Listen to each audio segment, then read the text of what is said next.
Okay, so we are going to go ahead and jump into our next session, and I'll be leading this one. It's going to be talking about Saturn-Jupiter conjunctions in wider context. We'll be taking a look at triplicity shifts. You know, as we said when we started this event, you know, we're working with symbols that astrologers work with across the world. So, you know, we've got 5 astrologers here today sharing their perspectives and what's interesting to them about Saturn-Jupiter conjunctions over the course of the day. And very aware that we're probably going to see repeat themes. I know that I will be bringing up particular things that did get mentioned in Wendy's talk. It got mentioned in Ryan's talk. And I think that's a good thing because it's what it's showing is that astrologers from all walks of life, different continents, are taking a look and thinking about very similar ideas. And it gives us an opportunity to continue to deepen in this symbolism and think about different ways that we can apply it. I am going to say that I think this presentation will run about 1 hour, potentially a little over. I have a tendency to, you know, think I'll get something done in an hour, and it takes an hour and a half. So we will see. And then we're going to have a little bit of a longer break between my session and when Dr. Ben Dykes comes on at 4 p.m. Eastern or 9 p.m. GMT. And that'll allow us a little bit of time if you need to get some food, if you need a bio break of some kind. Of course, if you're watching this on the recording, you know, all of this is useless to you. For those of you who are attending live, we've got nearly 100 of you here today. You'll have a little bit of a break after this presentation. This presentation is meant to be interactive, and so I'm going to be keeping a very close eye on the chat box because what I don't want to do is speak at a screen for an hour. I'm hoping that we can generate a good discussion, and I'm also not the world's expert on, you know, on world history. So some of the items that we bring up today, you will have points of view that you can share, and I would love to share the point of views that you bring forward in the group chat into conversation here. It looks like I have accidentally annotated all over my screen. There we go. I've gotten that cleared up. So anyway, just to say, you know, be prepared to use the chat box. I'll open it up for discussion at multiple points as we move along over the next couple slides. If you have questions or comments, don't hold on to those, throw those in the chat box and I'll address them. And I guess without further ado, we can go ahead and get started. So I think we've addressed this a number of times already today, but worth repeating that the conjunctions of Saturn and Jupiter follow a particular trend. And the first line of that trend is that they occur in approximately 20-year intervals. So you saw Ryan earlier today talk about the 2000 Saturn-Jupiter conjunction, and that's the Saturn-Jupiter conjunction that I had actually had drawn my interest in, and part of why I got into mundane astrology was the interest that I had developed after studying that chart and that presentation. But these conjunctions happen in 20-year increments. And so we'll see them in 2000 and about 20 years before that, say 81, 82, and you continue to go backward. So you can see that we've got an upcoming conjunction in December 2020. So this is a, you know, 21st. So what is this? I mean, this is 8 days from now. So a little bit over a week, we've got this conjunction that's coming up. And then Ryan had shared this, this chart that you can see here, the 2000 Saturn-Jupiter conjunction that occurred at 22 degrees of Taurus, so 20 years apart there. But interestingly, and I'm happy to say that I believe Dr. Dykes will be speaking about this and different ways of measuring these periods when we get to his presentation. But I'm going to talk about apparent conjunctions, which are the conjunctions we can see with our eye. And I just want to say, you know, Lee Lehman had the other day pointed out that this is not something we're going to see for another 20 years. So if you've got the opportunity close to sunset to head outside and take a look at these two planets getting closer every night, I'd like to say I think that's a really great idea. As astrologers, we're used to, I think now, astrology being what we see in a window on our computer screen, or maybe, you know, a printout or a book, but it's happening in the sky. You know, this is happening right now all around us. And it's well worth seeing these planets come together. And so I'm talking about apparent conjunctions. I think most of the folks who will be presenting today are talking about the apparent conjunctions, what we see with our eyes when they appear to get close to each other. And every third conjunction will bring the pair back to the same sign, but it will be advanced an average of 9 degrees forward in the zodiac. So to give you an example, The Saturn-Jupiter conjunction that's coming up in just a few days is happening at 0 degrees of Aquarius. And I put that that's on the 21st or 22nd of December, and that's going to depend on where you're at in the world, whether or not this is happening on the 22nd or the 21st for you. In North America, it'll be on the 21st. I believe in Australia and further east, we'll be looking at the 22nd. But if you fast forward, and this says, this says March 2020. It's not supposed to be March 2020. It should be like March, I think, 2060. I'll need to update that slide. But what happens is the Saturn-Jupiter conjunction recurs in Aquarius, but now it will happen at 11 degrees. And if you go forward, another 60 years, you'll see it will happen right around, 18, 19, 20 degrees of Aquarius. So it slowly progresses. Now, what that should tell you is that as these progress, it means that we're going to start to see these move and change signs that they join in, and that is a big part of measuring the cycles of Saturn and Jupiter. The next point that I want to make, though, is that every 40th conjunction will bring the pair back within an average 1 degree of their origination point. So if we go back to the 5th or 6th of March, 1226, we see that the Saturn-Jupiter conjunction was at 2 degrees of Aquarius, okay? And this is what's called the Great Mutation. Every 40 conjunctions, we're seeing a return to the same degree. So Ryan pointed this out, if we want to take a predictive stance about where we think the astrology of a particular moment in time, what that has to say about the near-term future or the seeds that we're planting for long-term growth and development, it's helpful to take a look back and see what happened in earlier cycles and earlier whispers of the same time. We do this with eclipses all the time. We know about Saros cycles, and we know that the same eclipse will fall in the same degree, roughly about every 19 years. So we then take a look and explore, well, what was going on at that time about 19 years ago, and what can we take away from that experience and apply it today. I think about astrologers very often as, we work, I believe the field that we're in is one of the humanities. I'm very happy for it to rest within the humanities. And to me, astrology, because of its referencing to continual cycles, which are made manifest in the human body, and as a result through the lived experience of individuals and their personalities, but it's also got wider application into groups of individuals, communities, anything that has presence on the physical earth can take advantage of this system that we've used from a geocentric, earth-centered point of view. The point is that, when we have, I just lost my train of thought. What was I just saying? That these happen from our perspective. I can't believe I just lost my train of thought. I could feel it happening.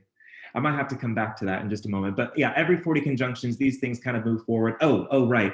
And the point is that sometimes when we take a look at these conjunctions happening, we're looking for particular events that unfold during these cycles. And so we might look back and say, we've got this wide applicability of individuals, buildings, anything that's happening on Earth. And so if we want to know what's going to happen for this time frame, we might want to look backward and see what's happened. But sometimes it's the seeds that were planted that later come to harvest. Now, the point that I had forgotten that I wanted to make was that with astrology, I think resting in one of the humanities, one of the main mainstream kind of professions that feels very similar or has analogies to the work we do is that of the economist. Economists are measuring cycles, that are global, but also, so we've got macro cycles, but also micro cycles that they are measuring. The relationships between particular points, we're taking a look at GDP and population growth and population decline and what these, relationships say with one another. We're taking a look at industries rising and falling, particular sections of the labor force moving this way or moving that way. I mean, this is the domain of the economists. Astrologers have very similar kind of processes that they run through. We're taking a look at cycles and the way that they repeat, but we recognize that there's never a time where the exact same circumstances are going to be visible. We have the Saturn-Jupiter conjunction in Aquarius, which has happened before. Yes, of course it has, but not with all the other planets in the same place. We're taking a look at things shifting and moving, and also humanity has had, however many years since we can. So if we say from 1226, we had a conjunction in the early degrees of Aquarius. Well, that's 800 years of human development, and life has changed, so the circumstances have changed. So we can only really ever approximate the direction that we expect this to go. And so I just want to say that as an encouragement for folks who are here with us in this webinar, I can assume, if I looked at any of you and said, do you consider yourself a mundane astrologer? So many of you, I'm certain, would go, well, no, I don't know enough. I don't, I'm not, you'll give any number of excuses. But the reality is that for participating in these conversations, you are contributing to mundane astrology and the growth of mundane astrology within our communities. And so I want to thank you for joining us here today. Mundane astrology is something that's very important to me. And it's so great to have so many people here, and I'm looking forward to your contributions, the things that occur to you, what jumps out at you. You'll have these kind of contributions, and remember that, every economist, when they start, the best that they can do is something very similar. It's like, last time we saw the price of cotton do this and the price of oil do this. This is what happened, but we had these other set of circumstances, and that's different now. So who knows, really? We're all in the same boat. It's a very similar experience. So I say this just as a method of encouragement to say, you have historical cycles that you can lean back on to try and pull some kind of hints about what we can expect, but the rest of it is going to be relying on the astrologer's intuition and the hard work that they do in researching these cycles. So Ryan demonstrated, for instance, really great, highly mercurial, connections-based astrology about, the ways that these different planets and sensitive points and degrees interact with each other. And that's the job of the mundane astrologer. And once we recognize that we've got, it's planet A here and planet B here, what we've got now is we have two entry points to explore. Well, then what does this pairing mean? It's Mars for this individual and the Sun for this person. Well, what is the Sun for them? What are they contributing? What's the Mars for this country or Mars for this environment? What's that bringing to the table? And how do these interact and intersect? So Ryan's completely right, and I agree. It doesn't matter what the connection is. Close connections bring us closely together, but it is what connections, what sign, what planets are involved, and where they're at in their own cycles, and what that planet and point means to the discrete contributing parties, whether they're individuals or countries or an event like the World Trade Center attacks that Ryan had spoke about. We have an opportunity, a window to begin to explore. Okay, so we know, it's got to be this kind of energy. If it's a Mars connection, it has to have Mars symbolism that's coming through. So I just want to say that you're a stronger mundane astrologer than you probably realize, and just want to give a little bit of encouragement to folks, as we continue to move through. We have a couple points here from folks in the audience that humanities makes sense. Hadn't thought of astrology like that before. I wonder when college degree program from an accredited college in the US will add astrology to their catalog. It's happening right now at the University of Trinity, St. David, something. Somebody here will know, but there's an MA program delivered in the UK through, I think, a Welsh university. So it is happening right now, slowly. So Sue says Pacifica Graduate Institute has something quite similar connected to mythology, which is fantastic. Right, so we talked about the Great Mutation, but the thing is that conjunctions occur in the same element with a mean period of about 200 years. So we're going to take a look at this in a little bit. But do you remember when I was saying that these conjunctions, they progress forward roughly, if you were to take the average over history, we're taking a look at 9 degrees that it continues to move forward. So if I tell you that every third time there's this conjunction, it's moving from 0 to 9 to 18 to 27, then that should already tell you we're about to move into a different sign, which then, what does that mean? We're moving out of air potentially and moving into water signs then. So these are what we call triplicity shifts. Okay, so we'll move in the order that you would expect. We're moving from fire to earth to air to Cancer, because these are progressing in the order of the zodiac rather than against the natural order of the zodiac. So, the nodes, for instance, move backward throughout the zodiac. And so we see, for instance, that eclipses that are happening now between Sagittarius and Gemini, such a bad astrologer, don't remember my signs. Sag and Gemini, we're going to continue to move that back, and we'll see that the eclipses that are coming next, Scorpio and Taurus. And I would just like to say, because I have something to say about everything, I was so grateful that Ryan had mentioned Kamala Harris, because I can't even begin to state exactly the extent that I think she's going to be playing in US politics over the coming decades. And I'm very much looking forward to the discussion about the Aries ingress of 2021, because I've got a few predictions that I want to throw out there. But one of the things that I want to say is we should be paying attention to when those eclipses do move to Scorpio. If you remember Kamala Harris's chart, she's got Jupiter at 24 degrees of Taurus, which is right on the Saturn-Jupiter conjunction of 2000. And then she has that opposition that's happening between her moon and her sun, if I remember this correctly. But I know that she's got a T-square here in fixed signs, but it's empty in Scorpio, okay? It's empty in Scorpio. So what we have is when the eclipse season moves into Scorpio, it's just perfect timing for Kamala to hit the center stage. What's going to happen with these eclipses that are happening in Taurus, eclipses that are happening in Scorpio will be very important to pay attention to. But that's a digression, and we'll leave that. I hope you look forward to, you will get an invite, just as I did for 2020. I will be hosting an event about the Aries ingress for 2021. We'll have international speakers from China, from Australia, from the UK, from the US. We'll have a really exciting experience and hopefully get to explore these ideas then. Anyway, back to triplicity shifts.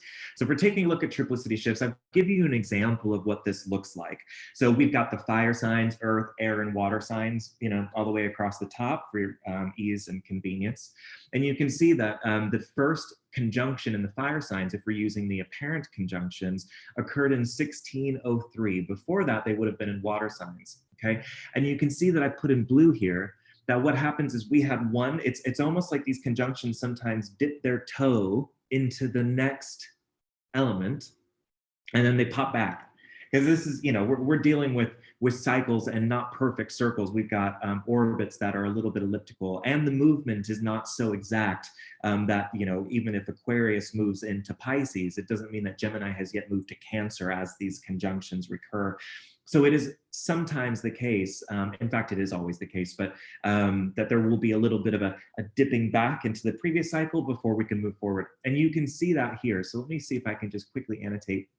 1603 was when we first started the fire conjunctions pulling out of water, but we had a quick regression for 2 cycles back into water. So 1623 and 1643. Now this is the time where William Lilly was practicing as an astrologer in the UK. So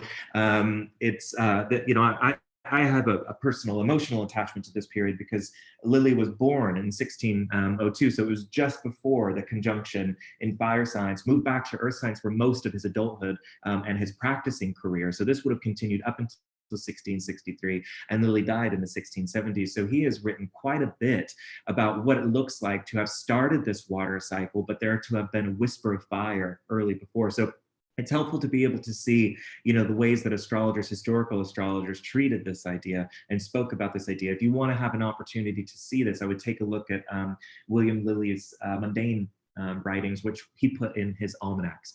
But at any rate, from 1663 forward, we had uninterrupted conjunctions in fire signs. So there's a number of people who would never have lived outside this. If you were born in 1663, you'll never see a conjunction in earth signs. You would have had to be 120 or some odd years old.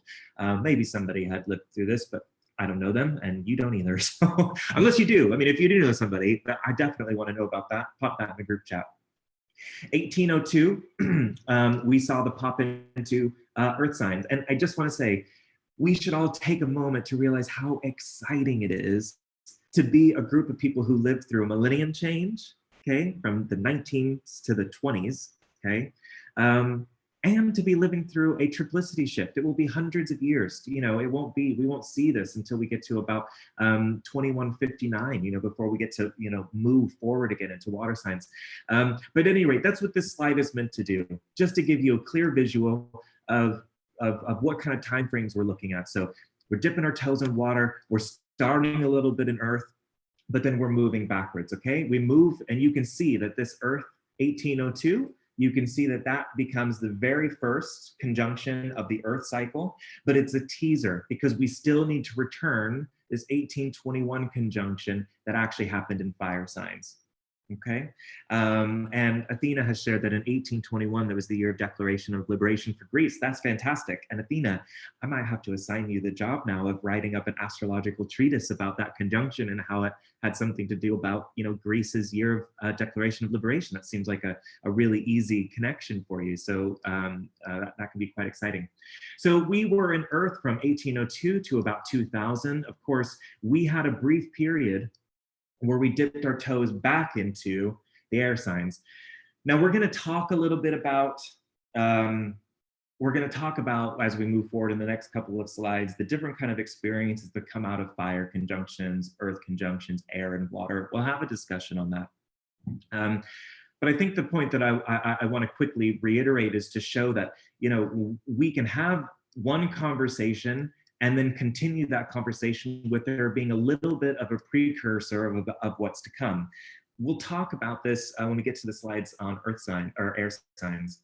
But when we talk about air, very often the very first place people go when they talk about air is the lungs and breathing, and it's the most obvious association, and it's absolutely right on. That is the first place to go. Traditional techniques associated the air element with blood and with human blood.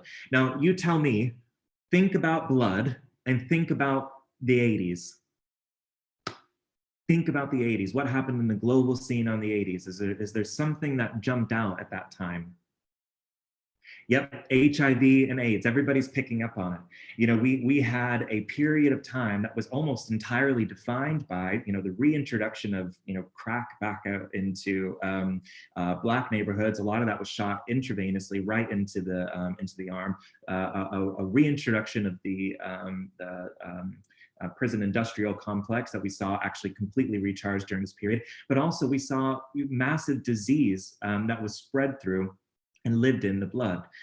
And if we go back in time, we're also going to see these air conjunctions be connected to other diseases. So I'm going to hold off on that for a little bit, but I just want to say that it's not really a surprise to astrologers that we're talking about disease by the time that we get to the air signs. The ancient astrologers would very often say that, wherever these are falling, that is the group of people or some segment of life that will experience and make manifest that symbolism. So if we have conjunctions and fire signs, yes, we should be taking a look at what's going on between humans, but also there's going to be a particular development of what's happening in the animal world. Because you need to think for a moment that with fire signs, we're looking at the ram, we're looking at the lion, and we're looking at a centaur. So we're looking at animals, the symbolism is animals. In the earth signs, we've got, Capricorn, and we've got Taurus. Those conjunctions would have had something to say about also the animal kingdom, whereas the Virgo conjunctions would be pointing to humanity. All of the air signs are human signs. And so we're starting to see connections now universally centered around humans and ways of human interaction. I think for the first time in a very long time, we're going to have some very tough, very honest, very ugly, very brutal conversations about what humanity is, what we want humanity to be. What do we want this to look like? What are our ways of relating? So we'll pick that up as we move through. And then, of course, the water signs are all shown. This is why the water signs are called mute signs in the tradition, because they're shown by animals that don't make sound, two of which are water-based, and one is a little bit, it's a scorpion, has the ability to be in different places depending on the species of scorpion. But, the Cancer and Pisces were definitely talking about water, and the water signs themselves are going to connect back to the water industry, navigation. I know that Wendy had spoken about fishing and things of that nature with the connections to Neptune that was happening. I think it was over Iceland that she was talking about new contracts and negotiations in the fishing industry, but also with water signs, you're taking a look at naval might, the way we might invest in water technologies. So, just have that in the back of your mind. It's also worth remembering, let me delete all this because I don't need all this up, but we don't just move from conjunction to conjunction to conjunction. Sometimes there are conjunctions because of retrogradation. We get 3 hits. We get the Saturn Jupiter conjunction that happens, and then Jupiter will retrograde. We get the second one, and then Jupiter will station direct, and we get the third one in that sign. So I've highlighted those in gray so you can see that they do happen, but they're not actually terribly frequent. When we move to the water sequences, we're going to have a lot of Saturn Jupiter conjunctions here. Okay. because we've got a repetition in the 22s, in the 38, 39, and 39. And then we've got repetition 3 times in 2279. So the astrologers alive in that era, assuming the Earth is still around and we haven't bombed ourselves into oblivion, it will be quite an interesting thing to experience astrology during that time. And there's so much to talk about. But we've recently had this in 1980, 81. We saw a repetitive hit of Saturn-Jupiter conjunctions. Let me just check my time. So we're about half an hour in. That's about good timing. Okay, so I'm still watching the group chat. I haven't. If there are any questions, please let me know. I haven't been seeing any questions, more just commentary so far, and I hope you don't mind. If the commentary isn't directly relevant, I might just let it sit there. Otherwise, I will lose my train of thought. My dad always said that it's easy to derail a small train. That's kind of my problem. So anyway, I appreciate your contributions. So these are really fantastic additions. And Emma said that 1861 is the official date of unity in Italy. And I just want to say, if you know these things and you're seeing, important dates on the screen, please take the initiative to write something about your home country, write something about a country that's of interest to you, where you see something important happening in your homeland or somewhere nearby or next door. Join the conversation. Excited to have that. And Kirsty said that the Great Plague of London was in 1665 and was ended by the Great Fire of London in 1666. And you can see that we've had those conjunctions and fire signs. And the great the European plague too, Kirsty, will come back to. That will come up in the next few slides. So I just want to kind of step back to the last time that we were in air conjunctions. Okay, so this would have been from 1186, and I am taking the liberal stance here of using, the first, even if we dip our toe back, I'm going to say, let's just take a look at the entire window. I believe that's what I've done. Let's take a look. Is that what I've done? 16? No, I think I've said, let's only take a look at the consecutive window. So we're just going to look at when the series of conjunctions follows consecutive order. And from 1186 to 1425 is when we stepped into those series of conjunctions happening in air signs. Okay, so the air signs are Libra, Aquarius, and Gemini. And these are signs that we associate with the intellect. Put in the chat, what kind of things do we associate with the air signs? I think that would be a very helpful thing for this discussion at this stage. So we associate the blood with air signs. We associate information and communication and education, human civility. We associate cleanliness and relationships and law. Law is a perfect one, Julia. That was great. We associate law with the air signs. Words, science, sociabilities, ideas, innovation. These are perfect. These are the kind of things that we pull out of air signs. Now, I have to say that what we're doing here, I'm being a bit cheeky here because I'm taking a couple hundred years of history and I'm being very selective about the bits that are happening in this time that fit my narrative. And I don't care, because the fact is that these are what happened during this time frame. And if you want to say fine, but we also saw a lot of these things that happened that feel relevant to the fire signs, no problem. Let's double click into that astrology and I can show you why that occurred then too. It's not like all fire signs were vacated. We're taking a look at what are the larger cycles that are happening within humanity, the development of different, social constructs, social agreements, social contracts, and decisions that we make. What are the priorities that humanity centers itself around? Because these bookend, big moments for us. So a couple of, I put down 3 things that really jumped out at me as I was researching this kind of period. Is throughout this period, we saw a pretty substantial advancement of human knowledge. There was a period of time where you really didn't get to establish a university unless it had the blessing of a king or a prince or a pope or some kind of prelate or somebody who was in a position to say, I authorize the curriculum that this university intends to teach. But what we saw, and we did have, Lynn Bell did a great job of correcting me on this because, I'm not terribly familiar, but we did have examples of this predating this period. Or maybe it was that she'd said that actually to some extent there still needed to be some kind of authorization. But we saw a massive increase in the disenfranchised universities that did not have express authorization from king, prince, pope, or prelate. Their reason for being was not to proliferate the messages and the curriculum that would have been passed down from either the clergy or the monarchy or some form of institutional power. We saw a democratization of information. That's an important phrase. And I'm just going to write that in the checkbox because chat box. Democratization of information and decentralization of power. These are the ideas that I associate with the air signs, is democratization and decentralization, because these signs, they on some level represent ideas that are about greater collective and less than an individual, okay? Now let's take a look. People washing their hands now has been a great repercussion of the virus. Yes, I'm going to talk about that in a moment, so just stick with me for a moment.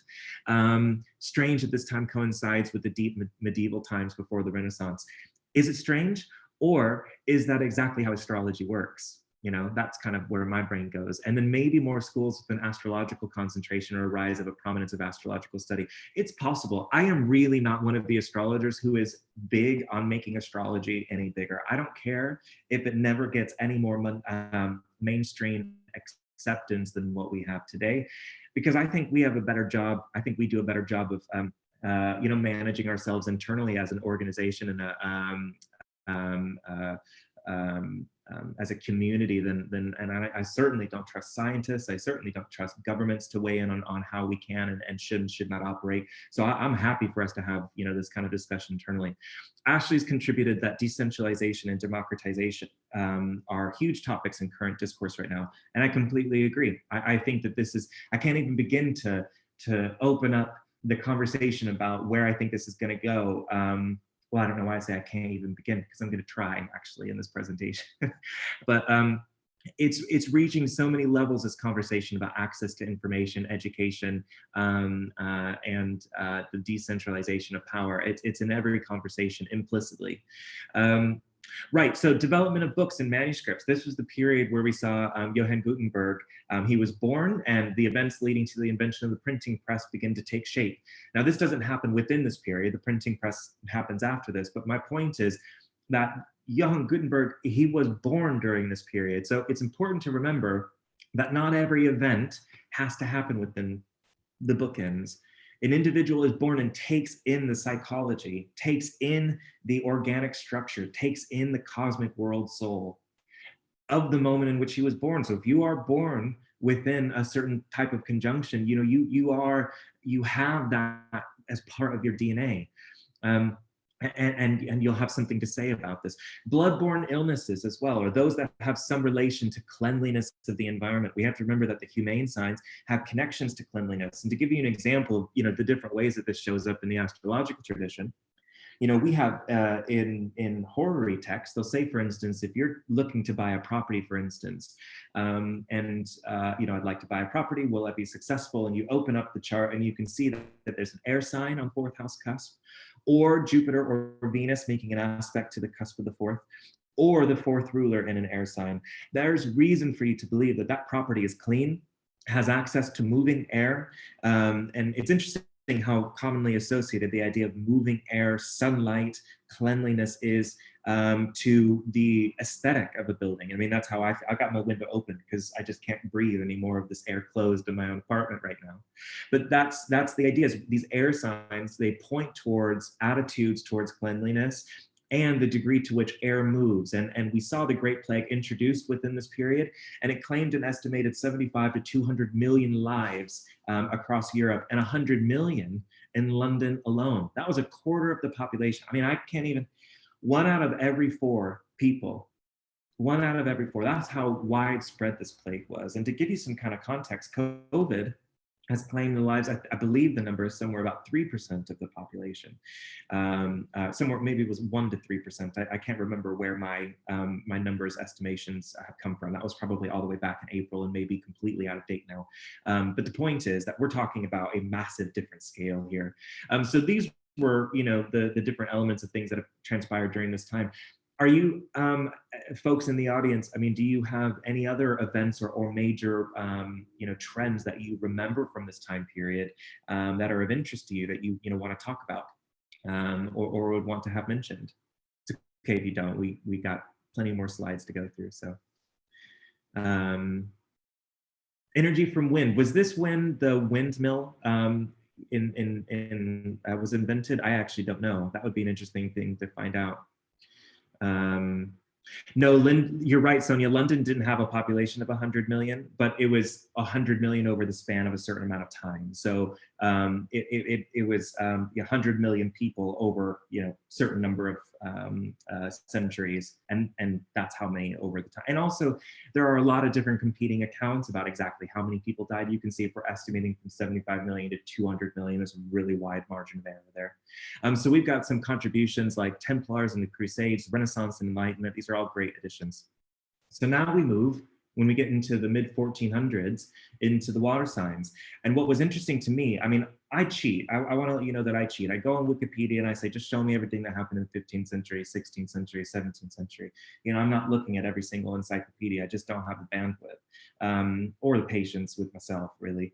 What was fascinating to me is it was just item after item after item about the interest in sea navigation and naval voyages. I mean, we saw that the naval might of many countries significantly developed during this period. And we also saw mass colonization of continents previously unreachable. And that really began in earnest. We started to see people get in ships and colonize new lands. Change in agriculture, both flora and fauna. It introduces a host of new diseases to the new and old worlds. We're bringing, a number of different forms of techniques of agriculture. I read this fantastic book called Guns, Germs, and Steel by Jared Diamond that discusses this in great detail. I think this book, was it the Pulitzer that it won? But it was a fantastic book written in the early 2000s, I believe, or maybe reprinted in the early 2000s, that, kind of talks about the early history of civilization and why is it that certain continents and certain areas seem to get development sooner? Why did they seem to have access to certain strengths? And a lot of what's discussed is certain things that happened with the shipment and movement of steel and germs over water during this 200-year period, basically really pushing an entirely new framework and understanding about globalization and how water actually does connect us. We talk about water. If you think about it, water is it is the great connector. You pour water on a table, and suddenly now things that were separate from each other. If I don't know why I said water on a table, but we're going with it. We're there. Or we can say water in a bathtub, and you've got like a rubber ducky that's floating, or maybe something else. These things are now touching in a way as a result of their ability to be close to water. Water does this. So when we see us anytime that we're transitioning into water, we're taking a look at new ways that boundaries between things are dissolved. And quite literally, we could be engaging with water from this. So the first circumnavigation around the world was accomplished during this period. What's interesting about water science as well, and I'm still having my thoughts about the whys behind this. A lot of focus on religious institutions. Now, this could be because there's a little bit of a bias in the text that I'm reading, because around this period, this tends to be the period where I'm most interested in what astrologers were doing, and what was going on in the church was often very much written about during this time. But what we see is the Protestant Reformation. It forever changed the landscape of the Christian church, and it gave significant impact to the authority of the papacy across the globe. Completely splintered the institution of the church into two largely incompatible sects. And we also saw a reframing of our place in the universe. And so this is where we see the heliocentric model developed by Copernicus. I think there's something interesting about water signs. If I'm continuing in the theme of this idea that it connects things across wide spaces, I kind of wonder if maybe the reason we see these things happen is we start to decenter certain ideas in the same way that air signs do, but it's a little bit different. I mean, in air signs, we're talking about maybe the decentralization of power, whereas with water signs, it might be the destabilizing or the changing of long-held beliefs. It seems that long-held beliefs are really widely challenged when you take a look at the water conjunctions.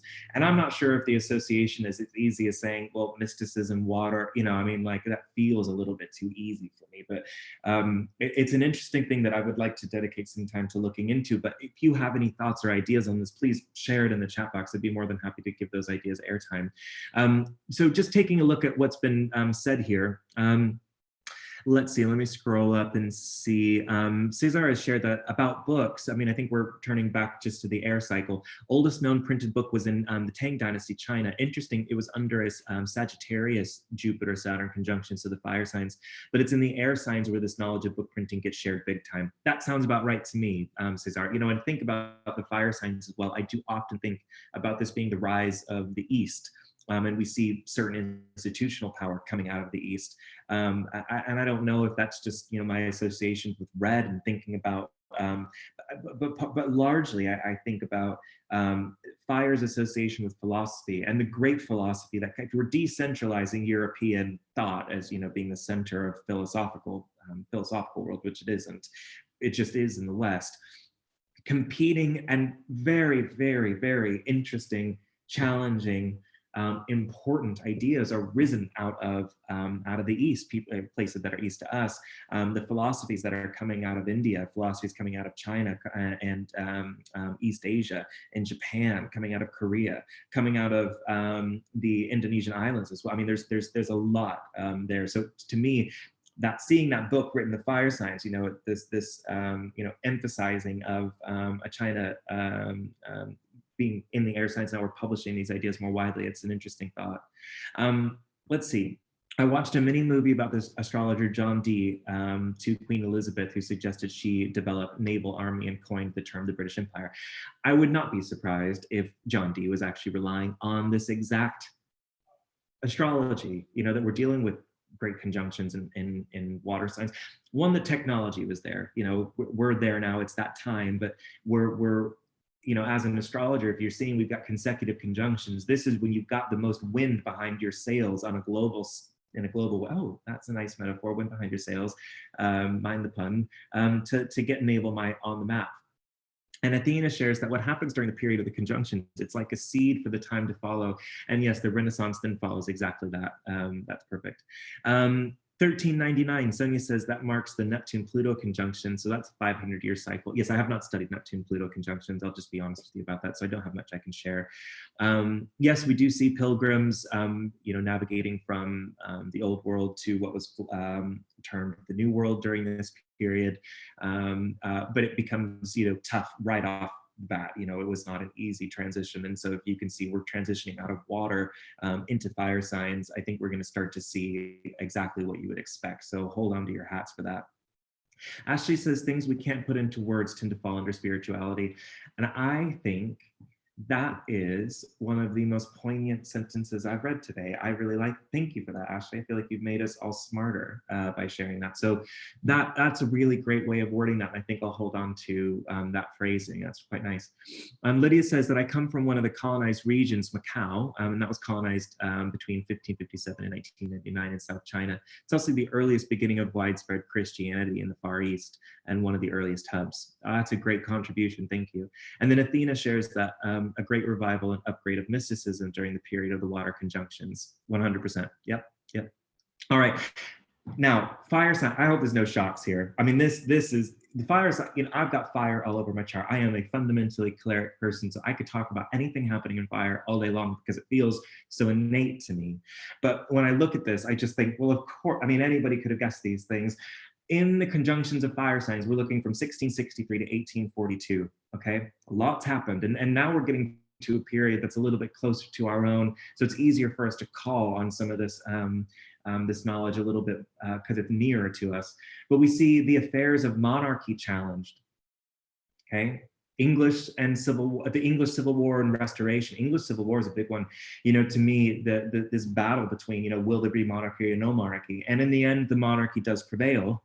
But I think we're about to move now into the air sign conjunctions, and the air signs, they oppose the fire signs. We're not done with this conversation of monarchies, and where fire signs like to centralize things, just like earth signs do, the air signs, they do decentralize things. And I think we've got a lot to talk about when it comes to whether or not monarchies, you know, how long do they remain? You know, with the death of Queen Elizabeth, you know, it's hard to imagine anybody really stepping into those shoes and keeping the monarchy respectable in a place where, you know, so I'm quite interested in where this conversation goes, given the broader conversation that we've got around civil liberties, wealth disparity, a number of the big conversations that are happening right now in a global context. We also saw the restoration of the monarchy during this time. The French Revolution and the Reign of Terror, incredibly bloody periods. The French Revolution, I am proud to say, was, since I was this big, my favorite period of history to ever read about, because I just love the idea of, like, you know, taking kings and queens out into the street and just off with their heads. It was just seems such a delightful way to end something. It's like, it's over. You know, just this is how we handle things. And the French Revolution was so bloody and so violent. You know, it actually it sent a shock around the world, and caused governments very much to question, like, you know, there is no security or safety in being a governing power. You know, the reality is that all it takes is for the people to come up in arms together and challenge us, and we're in a very difficult position. This is what we saw with the American Revolution, and the establishment of the United States as its own independent nation, separate from the UK. So the numbers of wars, and I'm saying this, you know, I would say the numbers of wars greatly increased. I think it's unfair to say that without also combining that against population increase and a number of other factors that need, because, like, the more people that you have and the more independent sovereign nations or communities that you have, of course you're going to see an increase in strife between these places. But this is where we see a really marked rise in civil wars and wars between neighboring tribes and nations. And then we also saw industry itself completely reshaped and reimagined, particularly at the end of this period, which I think is super relevant, because I don't think this would have had the steam, pun again, the steam that it needed to continue if it wasn't happening right on the tippy toes of the emergence into earth science, which we're going to talk about in just a moment. So industry is getting reshaped and reimagined. We've got the steam locomotive that's invented. This, to me, I know that when we say steam, we might think water, but to me, this is heat. This is extreme heat, and taking air in such a way where we're getting pressurized power moving through steam to get basically what is a giant metal bullet on rails to move. It's Ryan said that to me once, that, you know, a train is just giantly a big metal tube, and that has stuck with me ever since. Now, that is what that is, and it's quite impressive, you know, when we think about trains and this kind of type of technology. The locomotive and trains themselves, you know, they are forged in extreme heat. Iron, steel, these things have large associations with fire signs and with Mars in particular. The Industrial Revolution, again, happens at the back half of this time period. Tina says that I'm going to get this on the recording. Forget the NPR puzzle master. Wade is the pun master. I don't know what's happening to me today. I just am in a good mood to be with all of you, and they just keep coming. So the Industrial Revolution closes out this period, and it's a transition to highly efficient manufacturing, and manufacturing processes that rely on completely new forms of power we've never had before. And I think every time that we move into a new cycle, we're going to have new forms of power. I don't want to, you know, say that power resides in fire signs, because it doesn't. You know, we're about to move into air signs. One of the things we're going to talk about is how we get power from the air, from the sky, from the sun, how we start to move up. You know, these are the conversations that I think about. But, you know, we've equally got these conversations we've had about power coming through water. So I'm interested in when water mills were, you know, really strongly coming into favor. It might not have been in water conjunctions, but I can almost guarantee you that you're going to see water signatures coming through. So anyway, the point is that this form of power, though, is moved through a very industrial format, and that's what I think is important in this manufacturing process that relies on steel, hands. And what's interesting to me is just the degree to which cities at this time were just covered in a layer of soot and ash. I don't know if you looked at photos or read, what are they called? Like cautionary tales and stories. Gosh, they're like little myths. You know, Hans Christian Andersen wrote a bunch of these. Grimm's brothers wrote a bunch of these. At any rate, there were whole monsters and fears that were derived out of in London, in fairy tales. Thank you, my God, yes, fairy tales. That you get also in large cities in Germany. You're seeing this also in New York, where there are stories about a dark cloaked figure with red eyes. And what these are anthropomorphizations of the soot and ash that was falling all over the cities and at those times. And the reason for the red eyes is the coals and the fires that were stoking these kind of flames. So it's an interesting thing to think about, that where there's fire, there's ash and there's smoke. And, these are the kind of things that, come along with it. And we also have the creation of the modern factory and assembly line, which I think is going to feed quite nicely into this next conversation about what's happened in Earth science. So I've done this a little bit differently, the way that I've lined this one up, because now I want to talk about what I care about. There's other stuff that happened historically. I'm trying to build a narrative here about these ideas and how they build on each other. But these are the conversations that are important to me, because I think in the last couple of hundred years, what we've realized is the social contract that we built on has been underpinned entirely by imperialism. Now, it is a personal perspective, and I get a lot of shit for this, but it's a personal perspective that both capitalism and socialism and communism are actually three different prongs that are born out of the soil of imperialism.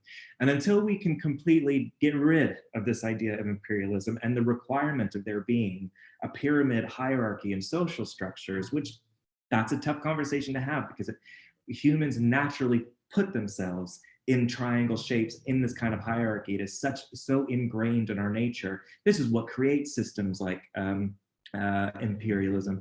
And it's why it doesn't matter if you pick any country. It doesn't matter whether you're picking a communist country, a socialist country, or a capitalist country. You will see that we have a pyramid structure. There are the powerful at the top with extreme amount of wealth, and there is the very, very impoverished at the bottom, forming a much larger segment of the population. And you have a choice. You can answer to the state, or you can answer to individuals who own means of production. So there's a lot of different conversations about the way that over the last couple of hundred years, we've found new ways to institutionalize imperialism with different names. But as far as I'm concerned, lipstick on a pig. It's, none of these systems are going to answer the problems that we have, but we are now learning just how deep these problems actually are, and how fundamental our attention to these problems is going to be if we ever choose to solve them. So as we move from 1842 into 2020, I'm including all the way up to, next week, the development of the modern corporation. That's a huge development that I don't think we talk about quite enough. International conflicts that are now crossing continents in a way that they had not done so before. Of course, we did have wars, as we said here. The American Revolution was very much cross-continental, but for the most part, wars were happening with neighboring tribes or with colonies. We're now having cross-continent country wars, international conflicts, World War I, World War II, it's quite amazing the degree to which we're seeing land-based battle, almost as if these places are right next to each other. We also see a rise in games, in actual games, like Risk.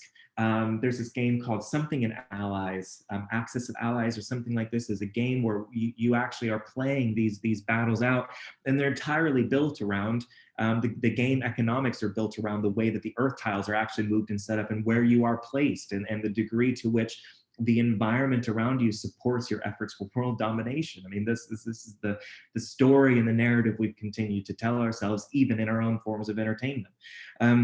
We have the establishment of the nuclear family. Again, this idea that we've got something at the center, and this is the way that that we understand family structures, which is right now very much being questioned. Yes, I was thinking about Catan. Actually, I was thinking Catan. I was thinking Axis of Allies, if that's the name of it. I think it's Something and Allies, actually.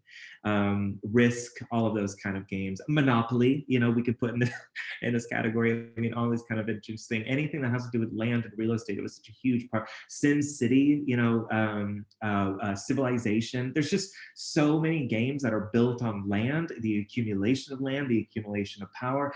And that's because it's reflecting the world that we've created around us. And it's just a natural thing that happens. It's not interesting, really, except that these are the, can you hear this motorcyclist outside my window thinks he's such a badass. Sorry about that. Nuclear power. Okay, so now we are starting to actually walk into a new form of power that takes the smallest form of matter and divides it and splits it. And now we've got an entirely new form of power, but we also have a new form of warfare. During this period, we get the development of the atom bomb. Okay, it's interesting. We get the creation and the rise of the internet as a mode of communication. Okay, why is this? And I'm going to ask you to see if somebody can think about it. Why would I say that the internet right now, I'm not actually necessarily sure that I agree that that the current incarnation of the internet and computers and technology is very air-based at all. I'm saying this is an interesting twist on Earth conjunctions.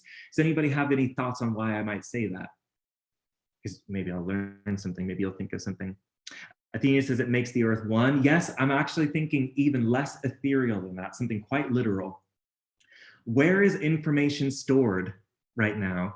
When we have data, when we have information, we keep thinking it's happening, out in the air. But the reality is that your hard drive on your computer is silicone. It is sand. We have learned how to put information on sand. We have learned how to put information into dirt and to extract it. That is so wicked. I think that is so cool that we have, and also you need to think about this when anybody challenges you about the idea of whether or not crystals have the ability to take in energy. You're literally texting me on a device made out of sand, so shut up. It's quite an interesting thing to think about. And then we have some additions here in the chat that I think are really interesting. I thought Cesar said this, and also Lila, that the military was a huge proponent of pushing this out there and driving this. So yes, I find that the current use of electronics, this is not an air thing at all. This is, to me, where we are moving to cloud-based formats, we're still saving things on servers. Okay, we still have massive server farms underground in China. We have not really moved to a non-physical format for storing information, but I promise you that's coming. And I don't know what that's going to look like, but it is going to be coming. We have a focus on reliance of fossil fuels. We literally take energy from the earth. We are going down into the ground, okay, where we are seeing bones. How much more Earth Saturn can you get? We've got bones that have been deteriorating and decomposing for thousands of years, that have now turned into rich oil deposits that we are extracting for power and energy. Slow down to think about how massively symbolic that is. So when people say we go to the air signs and we're going to shift our priorities to wind power, we're going to shift to solar power, that isn't, because when we were in the fire signs, we were relying on coal and heat. We were quite literally relying on just heat powering things. So we're moving into a completely new space here. Questions of population sustainability finally entering public discourse. I'm later in, I think early next year, going to write an astrological bit about Silent Spring, which really, really fascinating book that was written by, I'll forget her last name now, Rachel, somebody help me, somebody here will know. Rachel Carson, thank you, Karen, Rachel Carson. So really putting the idea of environmentalism and ecological sustainability out there in a meaningful way that really did not get the recognition it deserved. And now, it's time for us to reopen those conversations. We also have the creation of the stock market during this period and multiple crises related to the stock market. During the 1800s also, which I find quite fascinating, is up until this point, humanity's large crises were centered around crises of shortage. Okay, I want you to hear that. Until the Earth conjunctions, the large crises on Earth were crises of shortage. We did not have enough. We didn't have enough food. We didn't have enough clean water. We didn't have enough clean air. Moving into the earth signs in the back half with the rise of capitalism and the certain benefits that kind of system provides, is now our crises are those of abundance. We do not have a system here of wealth and resource distribution that match, because we've never needed it before. We've never had enough. We have never had enough. We've never had enough to worry about a really good system for redistribution. So, when I sit back and take a look at labor politics, when I take a look at social politics, it's right that we're having a demand that we move in this conversation. Another part of me also thinks we need to move, and we need to move swiftly, because at this stage, there's no reason for a single person on this earth to go hungry. It just isn't. There's no reason for anybody on this earth to go homeless or sleeping in the rough. There's no acceptable excuse for these things. We also need to recognize that we're talking about turning the Titanic here in terms of social understanding about how available this option is for us now. We have never had crises of abundance before, and this is where we are.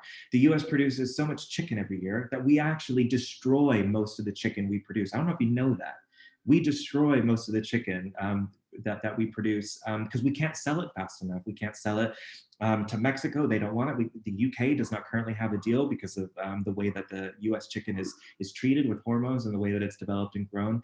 So the thing is, we now have so much that we're generating and creating, but we have not also risen in our ability and capability to learn how to redistribute resources. And this is going to be the real focus of the air conjunctions. That is my belief. And I am so proud to see that the conversations happening internationally are beginning to turn attention to this fact that, you know, the reality is the next person going poor so that you can have an extra $20 in your pocket today doesn't actually help you in the long run. You know, if you think about the easy numbers here, let's just do, I'm going to do some gross numbers here. Let's say 5 billion people. We've got 7 billion people. Let's say 4 billion are reasonably housed and 3 billion are terribly housed. And I think it might actually be very much in the opposite direction, but I'm not worried about that now. We're just going to go with the simple numbers that, you know, maybe roughly half have food, they have access to water, they have access to base levels of education and homes. We know that this is not true just for exercise's sake. The other half of the population doesn't. It serves nobody to keep half of the human mind that is available to us, half of human resources, destitute, poor, hungry, sick. It is an absolute shame. And the reality is, in the minds of those people who are ill and do not have food, is the cure for every disease, is the answer to why we have not been able to produce movement and transit across the globe like this. There's no reason why there isn't a way to transport yourself from Los Angeles to New York City by a high-speed rail. The obstacles that we face in every corner of our world is the result of us not taking care of the person who sat right next to us. If you give education, food, if you give life a chance, we're going to have the opportunity to see these problems correct themselves because the intelligence and brilliance of the minds that are out there. You know, I've just recently read the next 75 million people, the next 75 million people who will use the internet will all come from Africa. Think about what that's going to do, you know, to our experience of what we're going to be seeing in social communities, you know, online communities, the way the internet functions, the way businesses work. Super important to see that we're starting to get different forms of inclusion, new voices on the table. I'm super excited about what this says about the direction of humanity. What I'm nervous about is I don't think, and I don't have time to discuss it now, but I'm just going to whisper this now, and then maybe at some stage in another mundane talk, I can explain what I mean by this. But I would just say I don't think the West is done colonizing Africa. I think now very much the conversation is going to be about supporting infrastructure investment in Africa, and I don't think in any way those interests are innocent at all. And I've got a lot of questions about activities that the World Bank is doing with their investment selections, although I'm a big fan of what the World Bank's mission is, how they're going about selecting and the way that the politics are moving. We saw, for instance, that Jack Dorsey, who is the founder of Twitter, wanted to relocate for Africa for a while to I don't really know. You know, again, this is, to me, I'm just thinking this is just a new form of colonization. You know, I don't think that we're done with this conversation, but I think there's lines of accountability that will be drawn as we take a look. And yes, Gary says not just the West, the Chinese also, and I think you're absolutely right. The colonization is now going to take less of a physical, I'm on your land, and more of, I am now colonizing your way of thinking, your democracy. I'm colonizing your justice system. And we've seen this for the last couple of hundred years. That's not new.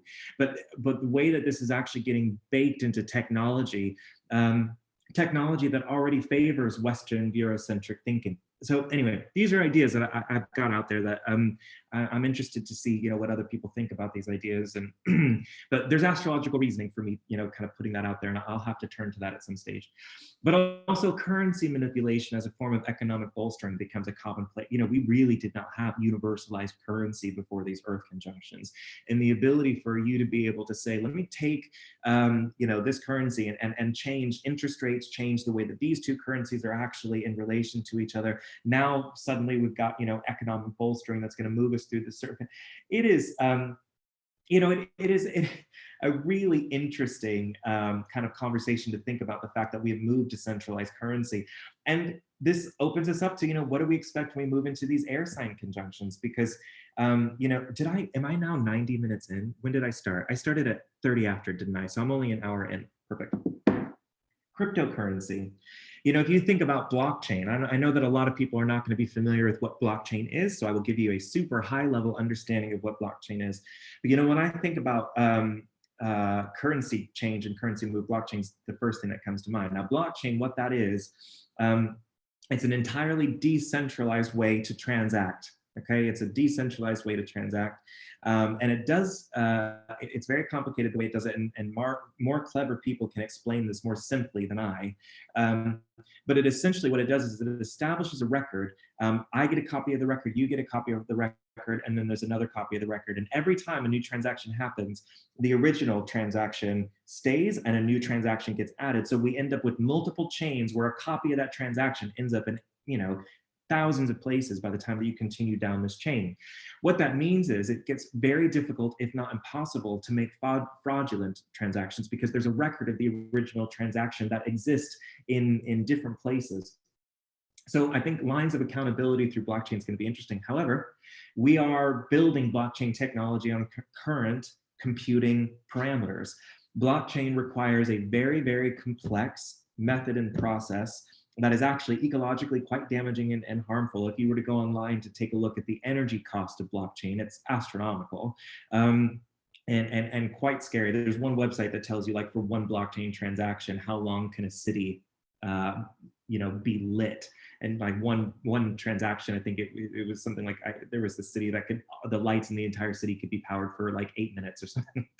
I mean, it was a wild number. It was just like, wow, when you think about the number of blockchain transactions that are happening every day.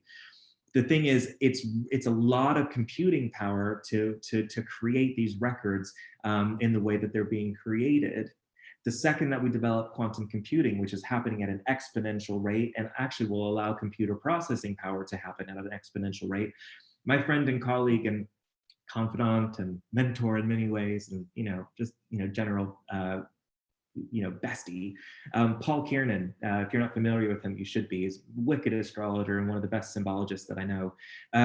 But he's talked about, he works in data science, and he talked about quantum computing. And the second that gets hacked, whether that's by a government or by a private company or private entity, suddenly now all of blockchain becomes exposed to the advanced power of that quantum. So these are the problems we're going to have to face with in the future, is the recognition that it's about speed, information, the way data moves.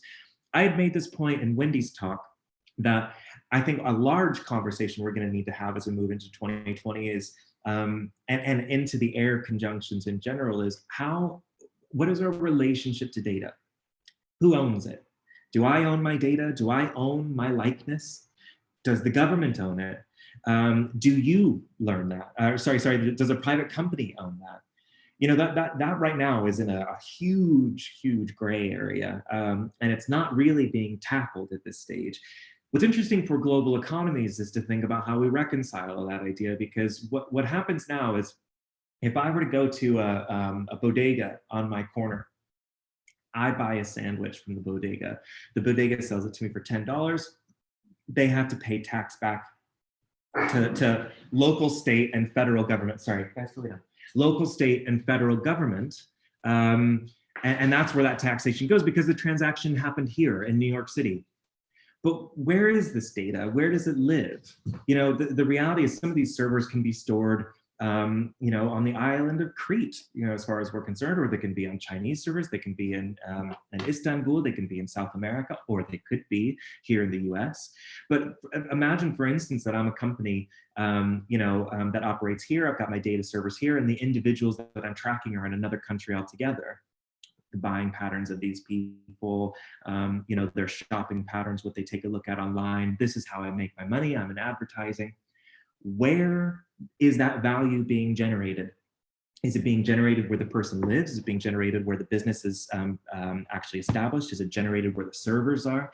These questions about where information resides, where it lives, and the degree to which, there is a responsibility for, holding this information. I mean, I think this is a huge conversation point, as well as a questioning of social documents that we've allowed to govern us for a really long time. The Constitution, the US Constitution, is coming under a lot of fire right now.